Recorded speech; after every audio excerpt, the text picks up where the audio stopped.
This is the Rich Dad Radio Show. The good news and bad news about money. Here's Robert Kiyosaki. Hello. It's Robert Kiyosaki, the Rich Dad Radio Show. The good news and bad news about this economy right now.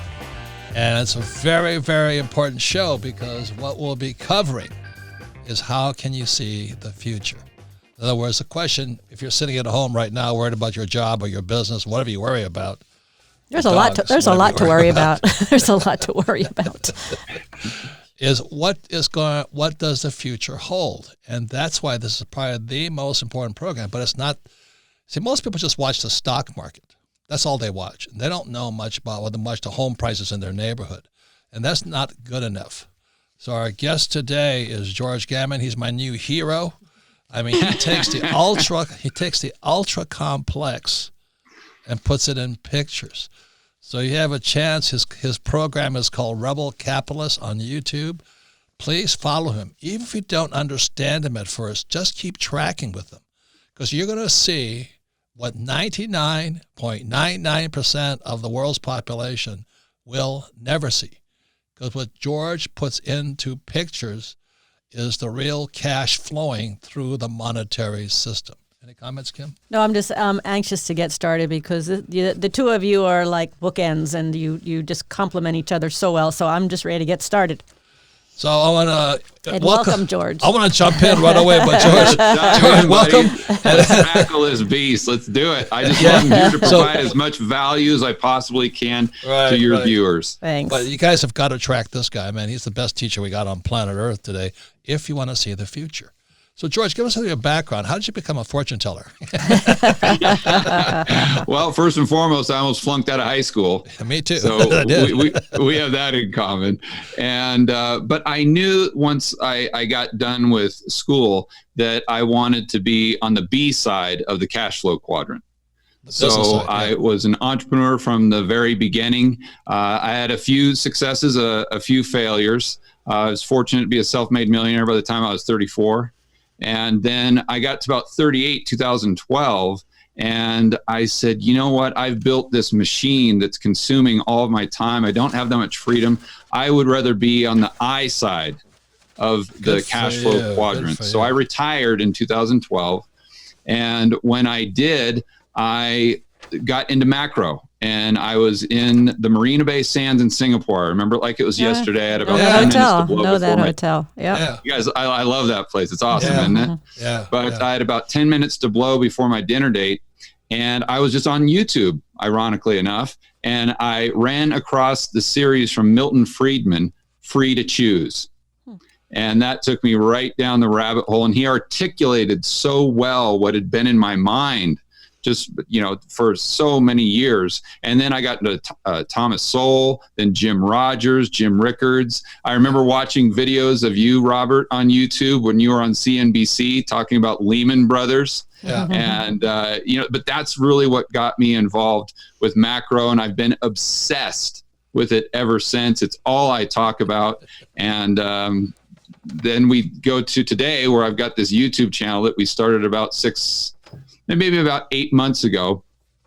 Yeah. And it's just grown tremendously. I do whiteboard videos on macro, trying to break these complex topics down into simple, digestible videos using a whiteboard. It took us 8 months to get to 100,000 subscribers. We're growing quickly.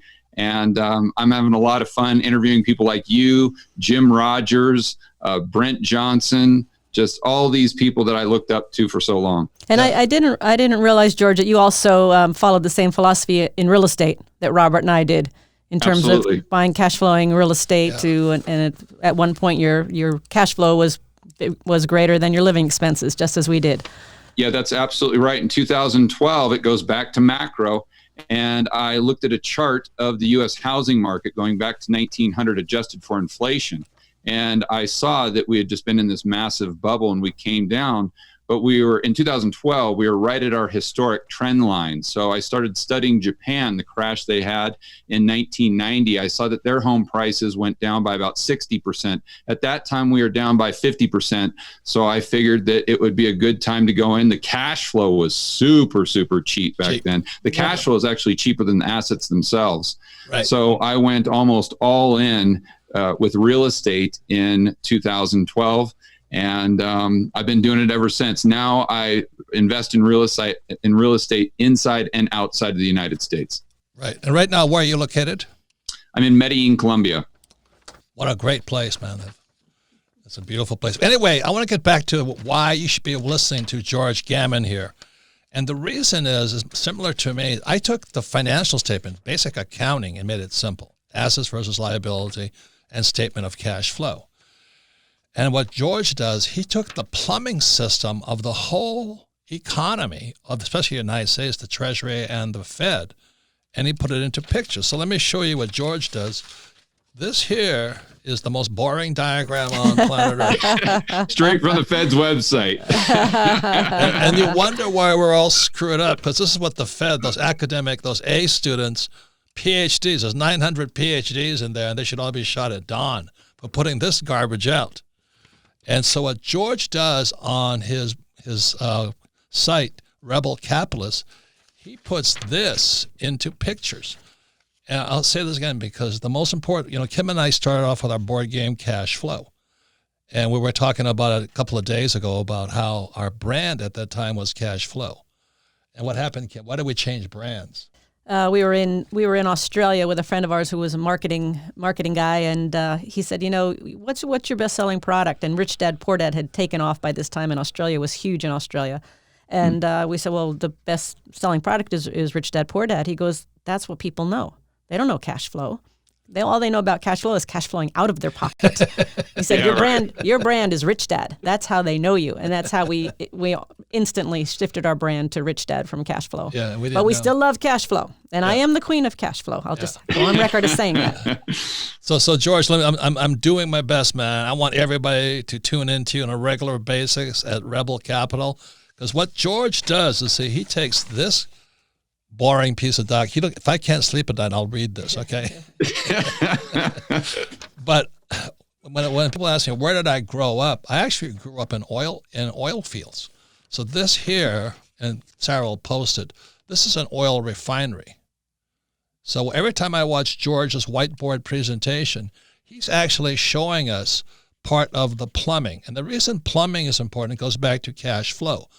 Because when you're looking at this plumbing of an oil refinery, I don't know where it is, but I grew up in the refinery of Richmond, California, because I was sailing for Standard Oil as a student and all that stuff.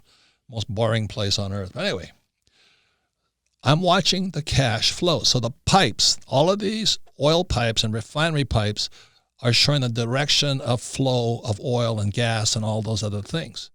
So the way you predict the future, you've got to watch the cash flowing. And that's why what Kim says, most people have no idea what that word means. It's going out.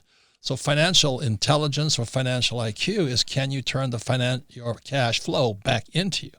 And because most people have no financial education, their cash keeps flowing out. Number one is taxes.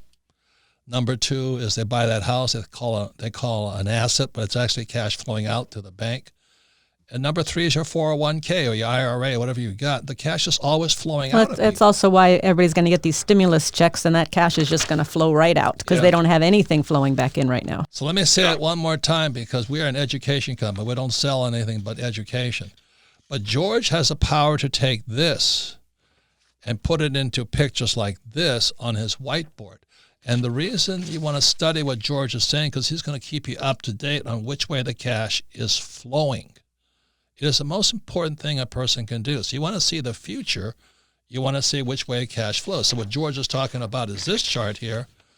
This was a subprime crash up here, 2008. Yep. And he entered the market down here.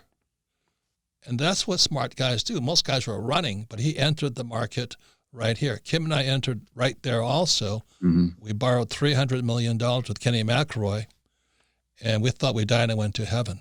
It just took off after that. So what do you want to say about this chart, and how did you jump into Real estate. And what is this chart? It's housing prices. Home prices. Sorry, home prices. Yeah, those are U.S. home prices adjusted for inflation going back to 1900. And I think you touched on some crucial components there, Robert. And number one, let's use an example, what you did in 2000 or during that time of the housing crisis, you borrowed $300 million to go in and buy cheap assets and to buy cheap cash flow, but you're also buying assets that you could depreciate on paper. So you could take that cash flow and you didn't have to pay taxes on it. And yep. I want to point that out because in today's day and age, we might get into these cycles that we were talking about with Ray Dalio earlier, but we're right at the top of one of these cycles, and the government is going to be left with a choice on how they tighten their belt, they create inflation. But one of the main things they'll most likely do is increase taxes. So unless you've got some sort of vehicle set up to where you can decrease your tax bill, if you're on the left side of the quadrant, you're going to have some big problems coming up. And I'd also take it a step further. And most people don't know this. In fact, I've never, ever heard anyone talk about this except for just the research I've done on my YouTube videos. But they actually changed the tax bill in 2018. So as you know, they increased the brackets based on a certain measurement of inflation. Well, they changed the measurement of inflation so it increases the tax bracket slower than it otherwise would have. So if inflation is going up at, let's say, let's just take it to the extreme and say it goes up 100%. Well, if they only increase the tax brackets by 2%, then you're going to be paying a lot more of your income in taxes, a greater percentage, although your purchasing power might not go up. So the government is playing all of these tricks to make sure that they pick your pocket, whether it's explicitly or implicitly. So that's income taxes, that's property taxes, that's all kind of taxes across the board, isn't it, George? Yeah, that's income taxes, correct. It's Social Security. There's a lot of things where they made this shift in the way they adjust the CPI, they call it. They went from the CPIU to something called a CCPIU, which again is just another way of calculating inflation, but it understates inflation, and that also applies to GDP. You know, if we've got nominal GDP at 5%, and the government or the Fed is telling us that real GDP is 2%, that's because they're adjusting 3% for inflation. But what happens if that number that they're adjusting by is artificially low, that means that GDP is artificially high. So if you go back the last 10 years and say, boy, you know, this economic boom or this recovery that I've been hearing about on the news, it doesn't feel like it's been a recovery. I mean, I hear everyone talking about it, but it sure doesn't feel like it to me. That's because if you actually adjusted for the real rate of inflation, real GDP might have been zero, if not negative, over the last 10 years or so. Right. So everybody, please listen. George is speaking over my head right now. He thinks I make it simpler. I mean, I even make it doggy simple. But I want to encourage people to tune in to Rebel Capitalists with George Gammon and just track him on a regular basis. And slowly over time, it'll start to make sense to you, because what George is watching, again, is like an engineer would be on an oil refinery. Which way are things flowing? And right now, the cash is flowing out at high speeds. Yeah. And George talks about it, calls it the repo market. And the average person doesn't know what the repo market is. And that's where the hemorrhaging is taking place. Is that correct, George? It is. And I think that's a great point, Robert. In our discussion the other day, we talked about one of the videos, or a few of the videos I did on the repo market, and how you saw the problems in the repo market, and that because you were paying attention. Can I back up? A lot of people don't know what you're talking about when you say repo market. What is the repo market?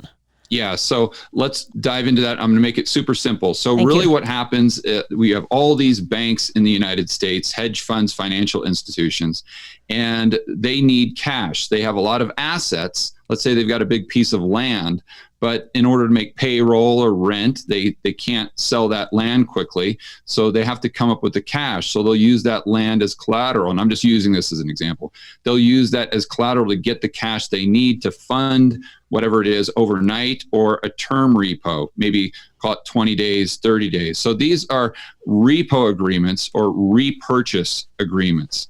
And I could get into the technical mumbo jumbo, but basically all it is it's just a quick loan between two parties. So if Robert has a truck, let's say, and he needs $1,000 to pay some bills, well, I've got the $1,000. I'll give it to Robert. He gives me the truck as collateral. We trade back the next day, and Robert gives me a little bit of a premium for that loan. That's what a repo is, or a repurchase agreement. It's just done between all these banks, financial institutions, and hedge funds. So back September 17th. Wait. Hang on, George. So this is what George is talking about. Please, is rebel capitalist. He'll be talking about one section here. The next day he's talking about something here and all this. So even if if you don't understand it now, it's the rebel capitalist.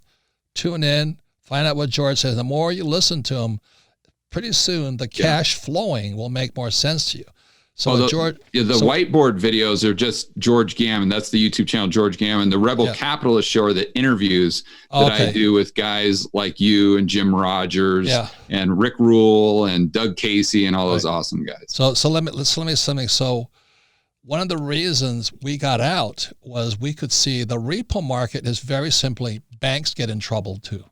They come up short of cash like all of us, except when they come up short of cash, it's in the billions. Yeah. And Robert, that's why Lehman went bust. Yes. Because they couldn't access the repo market because no one wanted the counterparty risk. Right. And that's how you know. So please tune into George Gammon. Follow him on a regular basis. Every time he explains something to you, you'll get a little clearer. And that's how you see the future. So what are you seeing in the future, George? Well, going back to September 17th in the repo market, we saw interest rates spike almost up to 10%, which was totally unprecedented. Usually it follows the Fed funds, which was, call it 1%, 2%, right around there. So if you see this happening, you know that there's something wrong underneath the water. You're seeing the tip of the iceberg. You're seeing the top of that wave, but you know underneath there's a lot of problems. And that's what prompted Robert to take some action. So I think what I want to stress, and I'll explain this just momentarily, but what I really want to stress to the viewer is that if you're able to just start to understand the macroeconomic picture, and it doesn't need to be complex. Listen, the reason you think it's complex is because all these economists and academics, they use all this jargon and technical terms. But if you just break it down into simple English, it's actually very easy for people to understand. And if they understand it, they're going to be able to make much better decisions for themselves and their family in the future for their finances. So whether it's me or anyone else, make sure that you're trying to really pay attention to what's going on. So that was the first rumblings that you saw in the repo market. But then we had the virus kick in. Let me give a hint. What happens is the debt to the consumer, I could go and buy a house for like say 3%. But in the repo market, they raised the interest rates to 10%. Overnight, yeah. That meant they didn't trust the banks. You see, when George was saying that, you kind of get a picture. There's problems in Denmark someplace. Do you know what I mean? The banks can't cover their shortfall. And that last video, the last one we did with Marin Katusa, he talked about swap lines. Swap lines are very different than repo. So the reason you want to pay attention is when Marin came on, he was talking about the swap lines. He says something made my blood curl. He says a swap line is when the U.S. Federal Reserve lends money to Japan. They lend dollars, so Japan can then pay their bills in dollars. So the Japanese have no dollars. So a swap is the Fed says to Bank of Japan, we'll loan you the money so you can pay us back. Imagine that. Correct. And they've got swap lines and they've got FEMA set up. A repo market for international banks. So it gets a lot worse. But I think the average viewer might be listening to this saying, okay, Robert, I get it. But how does this apply to me? When Marin says the Bank of Japan, which is a federal, it's like the central bank, they had to borrow $500 billion. That's a lot of money, short term. So when he said that, I went, oh my God. Again, the reason you want to tune in to George Gammon's programs, the The more you watch it, pretty soon it starts to make more sense, and you can see the future. So you're not caught just watching the Dow Jones Industrial Average. So we come back, we're going more with George Gammon, his fabulous program. And we're going to go into just what you were saying, George. What does this mean to me? Right. And what Sure. can I do? And how do I benefit from all of this information? Absolutely. So that's why if you really want fantastic education, better than anything you get at least I got in college, it's the George Gammon Show. We'll be right back with George and more on how you can see the future. Welcome back, Robert Kiyosaki, the Good News, Rich Dad Radio Show, the good news and bad news about money. It seems I still have my allergy. But anyway, you can listen to the Rich Dad Radio program anytime, anywhere on iTunes, Android, or YouTube. And please leave a comment whenever you review it. And all of our programs are archived at richdadradio.com. We archive them because we're an education company. And if you watch this program again, you'll learn twice as much. But most importantly, if you have friends, family, and business associates who really need to step up their financial education, go to richdadradio.com, listen to this program we have with George Gammon, because he's the man with the plan right now. I mean, I'm blown away at how simple he makes the most complex things that are invisible to most people. And again, the theme of this program is how do you prepare and see the future so you're not caught in the next crash, because this last crash caught a lot of people flat-footed. Any comments, Kim? So George is he's an expert in not just the macro, but the micro too, but we're talking a lot about the macro, but he's also an entrepreneur, he's a real estate investor, has a fantastic YouTube channel, George Gammon, Gammon. And so George, we've been talking big picture, we've been talking macro, so our listeners may be asking now, hey, what about me? What does this all mean to me? Absolutely. Yeah, let me dive into that. So we were talking about the repo market as an example. And Robert, you have that great picture of the oil rig and all the plumbing going back and forth. That's basically the dollar funding market. So how it applies to the average Joe and Jane. Let's just say that you you've been saving your money, you've been working hard, you've been doing all the right things, you've got a little nest egg saved up, and you go to the bank and you're like, oh my gosh, they're only giving me 0.5 interest or 0 or who knows what it is. You can't even see the interest rates. They're so small nowadays. So you say, okay, where can I go to get a little bit higher rate of return? But I still want to be safe. It's got to be safe. So then you might look at a product like a money market mutual fund or a money market fund. And then you look at this, you say, well, that's safe. All my buddies are doing it. It's just like a bank account, but I get maybe a 1.5% return. Well, what the average person doesn't realize is they're taking exponentially more risk just to get that 1% additional return. So how is that? Because the way that the money market mutual fund gets the additional return is they take your hard-earned savings and money and they put it into the repo market, or they put it into the commercial paper market, which is basically funding for corporations, the same type of thing. So the question then becomes that person that's just watching Monday Night Football and just enjoying life, just, with the white picket fence, the 2 kids, the golden retriever, they don't care about what's going on with the plumbing. They don't care about the dollar swaps. But does that person really want to lend their hard-earned savings to Deutsche Bank, to HSBC, some of these banks that could be crumbling as we speak, or to put things into other terms like more America-centric corporate terms?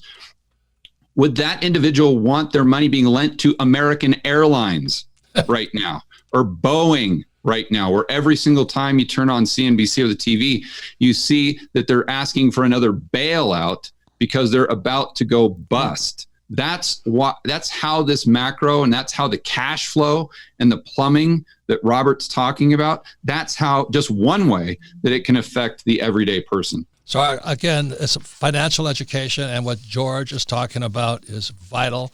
Again, it's about this plumbing, which you'll never see beneath the surface. And it's a lot of plumbing. So every program I watch George, he's talking about one little section.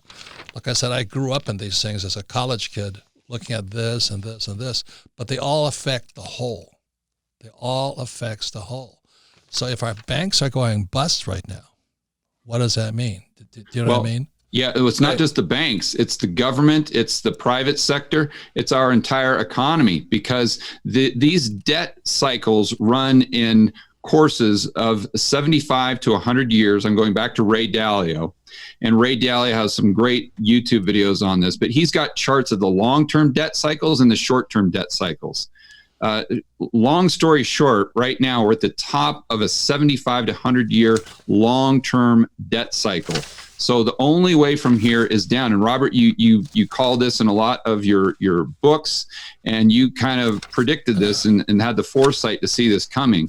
But when you get to the top of one of these debt cycles, the only thing the government can do, well, there's 4 ways out of it. Number one, they can choose austerity, which very few governments do. And that's just tightening the belt, spending less. Everyone feels the pain. Think of the deflation or depression we had in the 1930s. Or they restructure the debt. Well, it's not likely we're going to do that with China. It's not likely we're going to do that with the big banks because they're the creditors.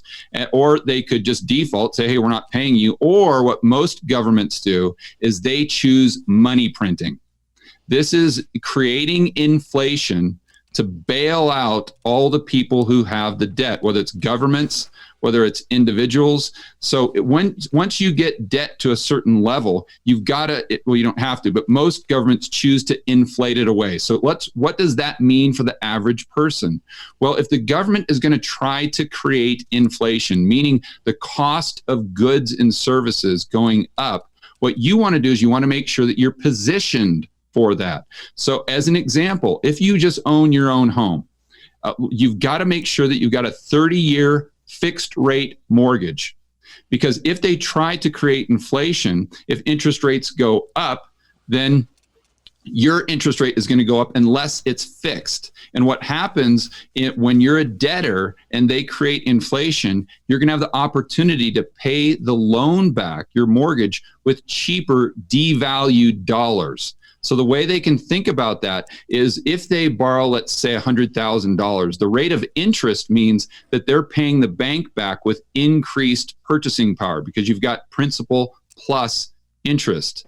So what happens in inflation, though, is inflation allows the borrower to pay the debt back with less purchasing power. So if your rate of interest, let's say, is 1% or 3%, we'll call it, but if inflation goes up to 5-6%, the delta between those two is a transfer of purchasing power from the bank to the individual homeowner.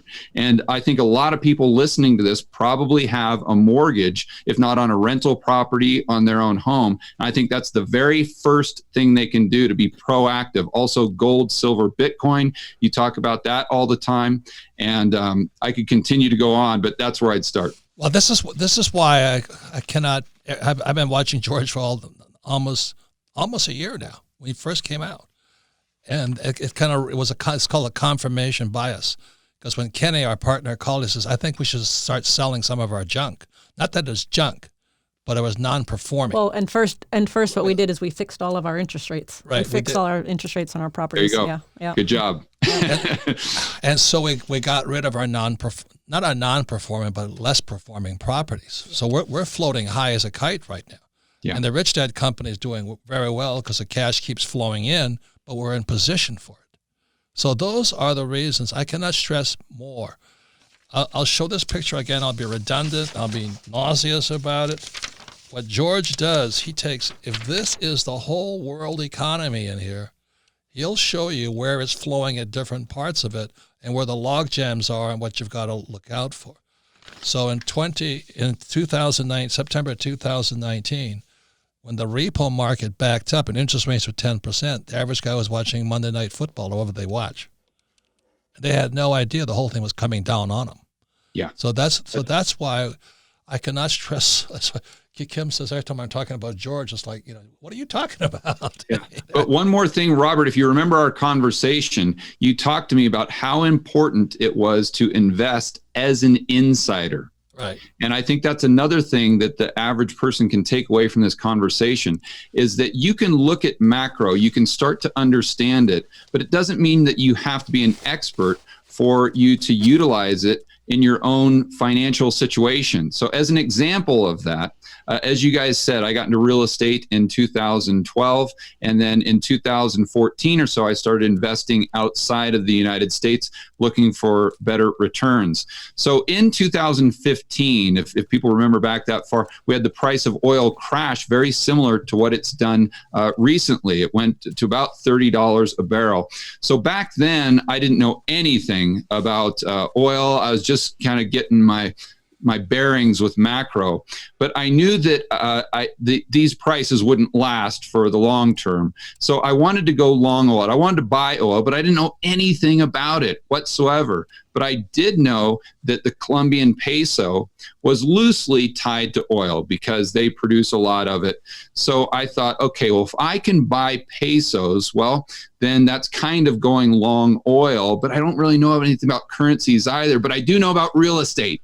So what I can do is I can go to Colombia, I can buy real estate denominated in pesos. So then what I'm doing is I'm buying oil with something that I actually know about. The alternative would have been to go in and maybe buy bonds. I would have gotten crushed in Colombian peso bonds. Or I could have bought something like the ETF, like USO. And back then I didn't know that USO, the underlying asset wasn't oil, it was future contracts. So if I would have bought it back then, long story short, I would have lost a lot of money, where instead I made a lot of money by first looking at the macro, having a decent understanding, and then ask myself, how can I apply this to something I know well? And it doesn't have to be real estate. You could be a pharmacist, you could be a school teacher, you could have some sort of expertise where you see something, you're an insider where other people aren't. Great point. Listen to him, but also something, invest in what you know. Right.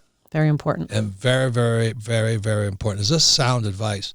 So can I ask a question? Sure. We're sitting on this coronavirus, which is changing everything. What is your crystal ball? What are you seeing? Not your crystal ball, because you're studying it and you're seeing all the charts and the numbers. What are we looking at?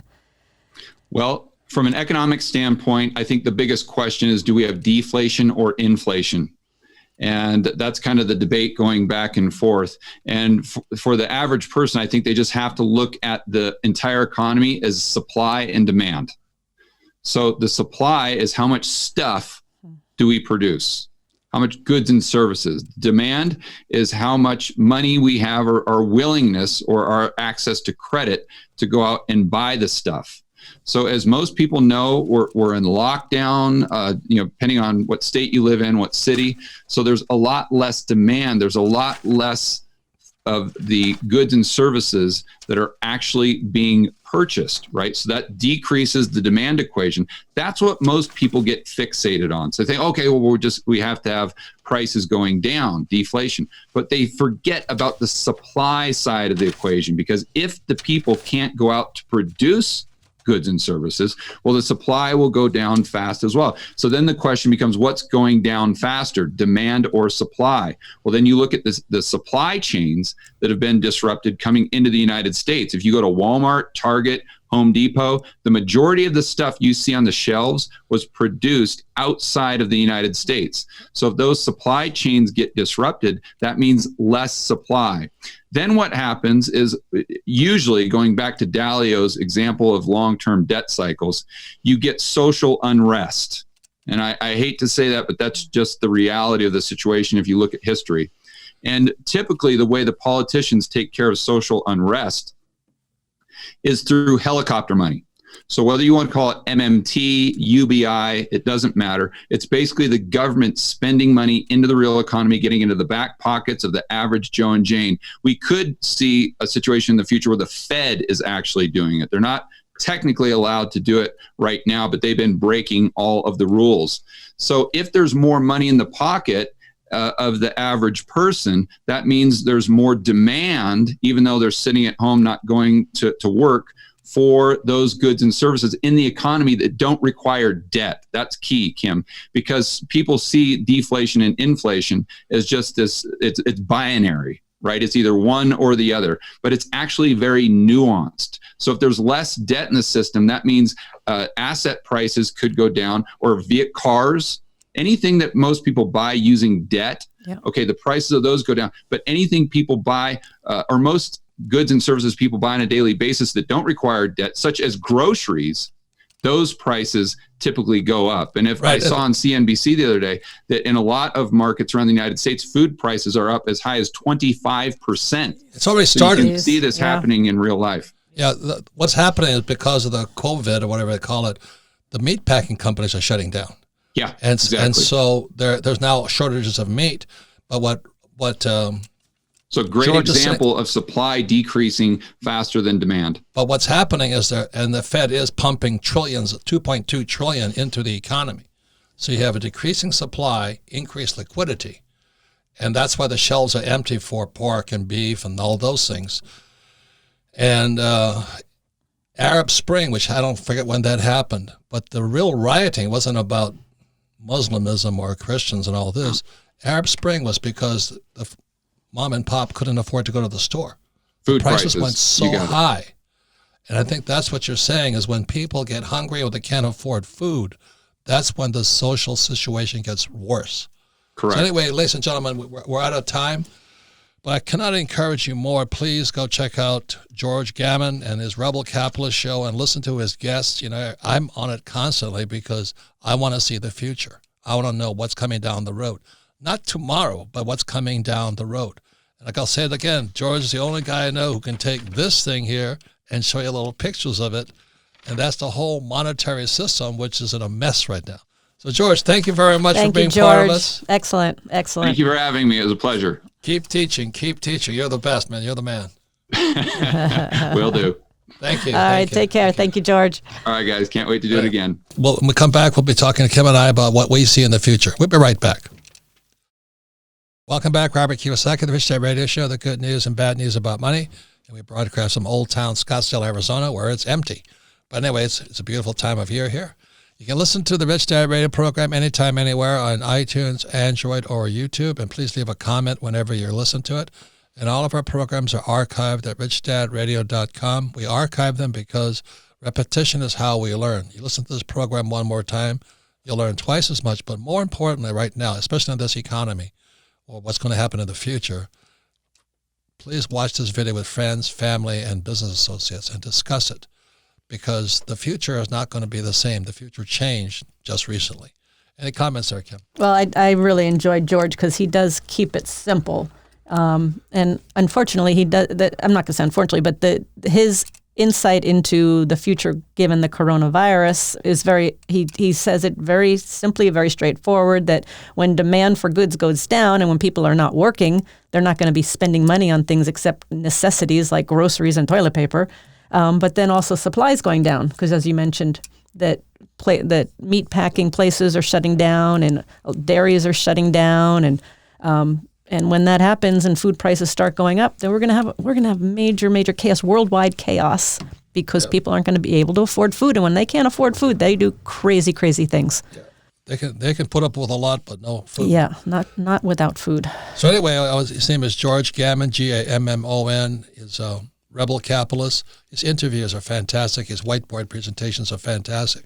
So let me just say something. I've been studying this stuff for years, and when George is talking, I'm listening, but I'm still hanging on for dear life, because that boy is really smart. And he talks about the repo market, the commercial paper market, and all this. And the last interview I saw him was on swap lines, and those are terms that they don't ever teach you in school. And they're the most important things you can watch today, because like our board game is cash flow. All we're doing is watching cash flowing. So right now, if your cash is flowing out of your pocket and you're sitting at home or whatever you're doing, your business is hemorrhaging cash, then that should be a sign from God. You better make some changes, because you've got to be able to change that cash to come back into you, flow into you. And that's what George does on a macro scale, is where's all this cash flowing to and from. I mean, I thought that was a fascinating example of he wanted to invest in oil, but he didn't know anything about oil, and he knew about the Colombian peso, but he didn't really want to do currency, so he went to Medellin, Colombia, and started buying real estate based on the Colombian peso. I mean, that's smart stuff, and that's creative. Real quick, Robert, for our audio-only listeners, can you explain that picture real fast, the oil rig? Yeah. Again, this is what did you do during college? This is where I spent my time. This is not an oil rig. This is an oil processing plant. So oil comes in, and it comes out as gasoline, kerosene, JP4, and all this stuff. So my degree is in oil, and architecture and shipping. So this is what I studied. And the beautiful thing of this plant here, think of this in your mind of George's whiteboard, but he's only taking one section of it at a time. So if you listen to him over time, you get to get the bigger picture of what's going on. And he uses the exact terms an economist or a real sophisticated person would use. For example, repo, repurchase market, or commercial paper market, or swap lines. Those are crucial because they're showing you which way the cash is flowing. But the difference with George is he explains what those words mean, where so many economists just use, as he said, all this jargon, and this confuses me more. He explains it simply. Now, but he also said, I love his stuff because he's definitely macro and micro. And he was saying most real estate guys are not even micro, they're mini.